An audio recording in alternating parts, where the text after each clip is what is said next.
उन पे शिव आशा की मोमबत्ती। रात का समय था, चारों ओर घुप अंधेरा छाया हुआ था, केवल एक ही कमरा प्रकाशित था। वहाँ 4 मोमबत्तियां जल रही थी। चारों मोमबत्तियां एकांत देख आपस में बातें करने लगी। पहली मोमबत्ती बोली, मैं शांति हूँ। जब मैं इस दुनिया को देखती हूँ तो बहुत दुखी होती हूँ। चारों ओर आपाधापी, लूट खसोट और हिंसा का बोलबाला है। ऐसे में यहाँ रहना बहुत मुश्किल है। मैं अब यहाँ और नहीं रह सकती। इतना कहकर मोमबत्ती बुझ गई। दूसरी मोमबत्ती भी अपने मन की बात कहने लगी, मैं विश्वास हूँ। मुझे लगता है कि झूठ, धोखा, फरेब, बेईमानी मेरा वजूद खत्म करते जा रहे हैं। ये जगह अब मेरे लायक नहीं रही, मैं भी जा रही हूँ। इतना कहकर दूसरी मोमबत्ती भी बुझ गई। तीसरी मोमबत्ती भी दुखी थी। वो बोली, मैं प्रेम हूँ। मैं हर किसी के लिए हर पल जल सकती हूँ, लेकिन अब किसी के पास मेरे लिए वक्त नहीं बचा।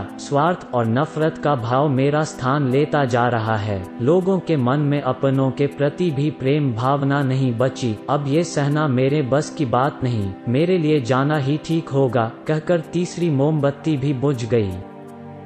तीसरी बत्ती बुझी ही थी कि कमरे में एक बालक ने प्रवेश किया। मोमबत्तियों को बुझा हुआ देख उसे बहुत दुख हुआ। उसकी आंखों से आंसू बहने लगे। दुखी मन से वो बोला, इस तरह बीच में ही मेरे जीवन में अंधेरा कर कैसे जा सकती हो तुम? तुम्हें तो अंत तक पूरा जलना था, लेकिन तुमने मेरा साथ छोड़ दिया। अब मैं क्या करूँगा? बालक की बात सुन चौथी मोमबत्ती बोली, घबराओ नहीं बालक, मैं उन पे शिव आशा की मोमबत्ती हूँ और मैं तुम्हारे साथ हूँ। जब तक मैं जल रही हूँ, तुम मेरी लौ से दूसरी मोमबत्तियों को जला सकते हो। चौथी मोमबत्ती की बात सुनकर बालक का ढाढस बंध गया। उसने आशा के साथ शांति, विश्वास और प्रेम को पुनः प्रकाशित कर लिया। सीख, जीवन में समय एक सा नहीं रहता, कभी उजाला रहता है तो कभी अंधेरा। जब जीवन में अंधकार आए, मन अशांत हो जाए, विश्वास डगमगाने लगे और दुनिया पराई लगने लगे, तब उन पे शिव का दीपक जला लेना। जब तक उन पे शिव का दीपक जलता रहेगा, जीवन में कभी अंधेरा नहीं हो सकता। उन पे शिव के बल पर जीवन में सब कुछ पाया जा सकता है, इसलिए उन पे शिव का साथ कभी ना छोड़।